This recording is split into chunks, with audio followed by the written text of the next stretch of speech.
નમસ્તે સાહેબ. નમસ્તે, બોલો. મેહુલભાઈ બોલે ને? હા, હલો, રામભાઈ. હું તો નાગલપુર થી બોલું છું, મેંદડા તાલુકામાંથી. બોલો. હું તમારા વિડીયો ને બધું જોઉં છું, હા, પણ આ લોકો છે ને એમ મેહુલભાઈ કંટ્રોલ ન થાય, અને અમે રાજકીય લડાઈ લડવી પડશે તમારે કોઈ દિવસ ને, સમજી લો. એ બધું ધ્યાનમાં જ હોય ને મારા ભાઈ. એટલું બધું લઈને નીકળ્યા હોય તો પછી બધું વિચાર્યું જ હોય ને. હું તમારો બહુ મોટો ફ્રેન્ડ છું, કેમ કે તેમે એક દિવસ ઓલા મોદી આવ્યો તો બે કટ હટાવ્યા હતા ને એના, હા, હા. એ વસ્તુ બહુ કે ચાલા વડાપ્રધાન નું આની પાસે કઈ આવતું નથી. અને જો હું છે ને અમે તો નાગલપુર રહીએ છીએ, હા, અને રામભાઈ કાંબલિયા કરીને મારું નામ છે. હા.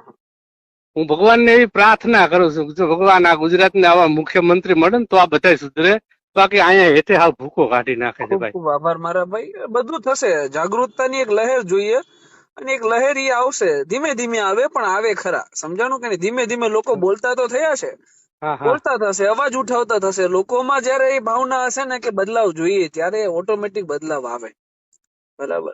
હું આવી મારી ભાવના છે, કેમ કે અમે તો બહુ ભલે રહી છીએ તમારાથી. સુરત બાજુ તમારા હોય હગાવાલા ક્યારેક આવતા હોય હોતે, હા, હા. અને ભગવાનની મહેરબાની છે તો આપણે રૂબરૂ પણ મળીશું. તમારા વિડીયા તો અમે જોઈએ ચોક્કસ છીએ ચોક્કસ. 100% છે. સુરત આવો ત્યારે યાદ કરજો, આપણે રૂબરૂ મળશું. બાકી કઈ કામકાજ હોય તો યાદ કરજો મારા. હા, મને એક વસ્તુની ખાસિયત છે. મેં આવી રીતના એક સરપંચ બનાવ્યા હતા હમણાં હા, હા.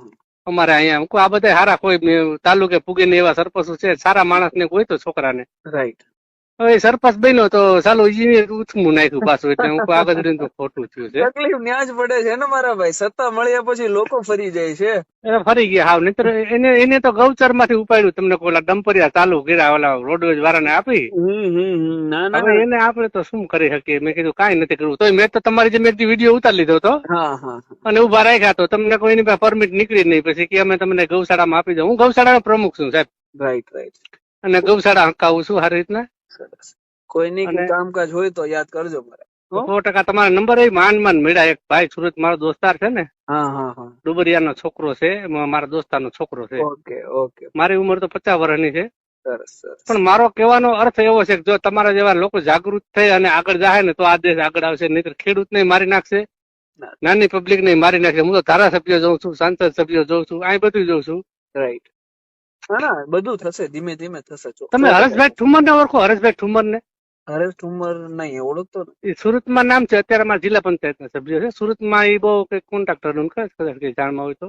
ઓકે ઓકે બરાબર. બાકી એનો હું મિત્ર છું, પણ ક્યારેક મારે વાત કરી લે, મને બહુ આનંદ આવે છે. હું ઈશ્વર પાસે એવી પ્રાર્થના કરું છું જો આવા માણસો છે ને, અત્યારે તમને કહું કેટલા બાળકો ભણીને રખડે છે, આ ભરી નોકરીઓ એના હાથમાં લઈ લે છે.